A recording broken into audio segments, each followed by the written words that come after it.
recognized as a 5-star rated mine. My Home Industries Private Limited के representatives joining us. This mine is in Melacheveru, Telangana.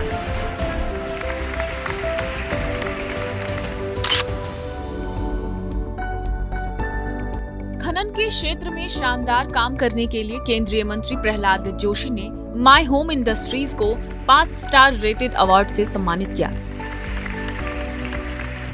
इससे पहले भी my home industries private limited ने साल 2018-19 और 2019-20 में भी ये सम्मान अपने नाम किया था।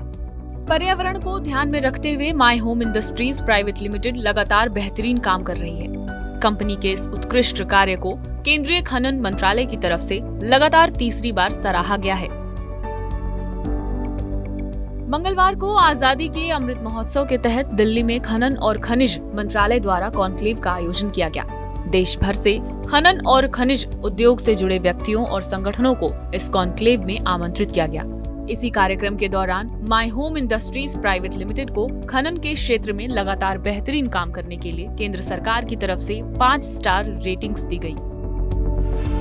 My Home Limestone Mine, Telangana, being recognized as a 5-star rated mine. My Home Industries Private Limited के representatives joining us. This mine is in Melacheveru, Telangana. केंद्रीय मंत्री प्रहलाद जोशी ने खनन क्षेत्र में बेहतरीन काम करने के लिए माय होम इंडस्ट्रीज को 5 स्टार रेटेड अवार्ड से सम्मानित किया। इससे पहले भी my home industries private limited ने साल 2018-19 और 2019-20 में इसी सम्मान को अपने नाम किया था। इस बार दिल्ली में आयोजित कॉन्क्लेव का उद्घाटन केंद्रीय खनन और खनिज मंत्री प्रहलाद जोशी ने किया था। उद्घाटन के मौके पर केंद्रीय मंत्री ने कहा कि प्रधानमंत्री नरेंद्र मोदी के नेतृत्व में खनिज खनन क्षेत्र विकास के अपने चरम पर पहुंच गया है और खनिज उत्पादन नई ऊंचाइयों को छू रहा है। उन्होंने कहा कि उद्योग से जुड़े स्टेक होल्डर्स से सुझाव मिलने के बाद सरकार ने खनन नीतियों में कई बदलाव किए हैं। केंद्रीय खनन और खनिज मंत्री ने खनन क्षेत्र में आत्मनिर्भरता पर भी जोर दिया था। इससे पहले इसी कार्यक्रम में शिरकत करते हुए केंद्रीय गृह मंत्री अमित शाह ने भी खनन के मसले पर अपनी सरकार की कामयाबियां गिनाई।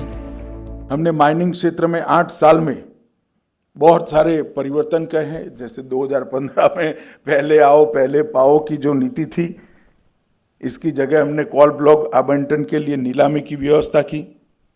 दशकों से जो भ्रष्टाचार इस क्षेत्र के अंदर अपनी जड़ें गहरी कर चुका था, उसको मूल समेत उखाड़ने का काम नरेंद्र मोदी सरकार ने किया है। मित्रों, भ्रष्टाचार को मूल समेत उखाड़ दिया।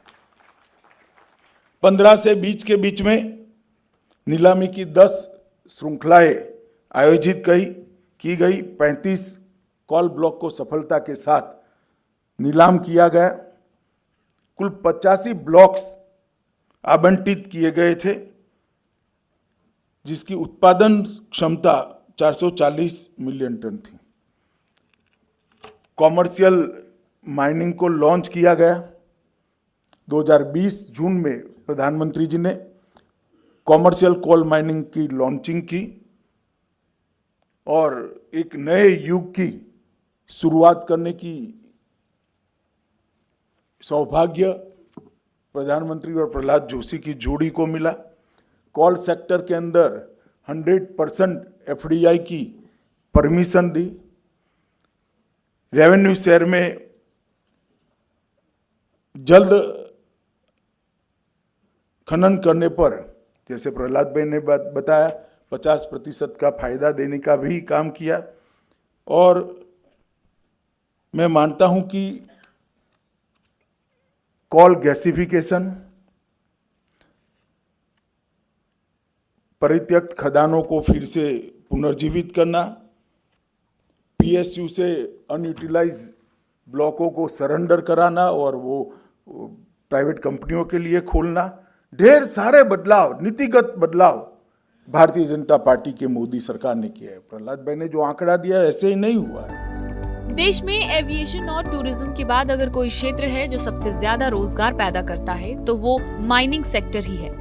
इसलिए इस क्षेत्र को ध्यान में रखते हुए लगातार बदलाव किए जाते रहे हैं ताकि नए रोजगार के अवसर मिलते रहें। इस क्षेत्र में योगदान देने वाली कंपनियों और लोगों का भी गृह मंत्री अमित शाह ने आभार जताया। गृह मंत्री अमित शाह ने कॉन्क्लेव में मौजूद उद्योगपतियों से कहा कि खनन के उत्खनन को कम करने की जरूरत नहीं है। आप जितना चाहें उत्खनन करें, सरकार आपकी पीठ थपथपाएगी, लेकिन देश से निकलने वाले खनिज का इस्तेमाल यही होना चाहिए। दुनिया भर में खनिज से संबंधित जो भी फाइनल प्रोडक्ट जाता है वो यहीं से जाना चाहिए।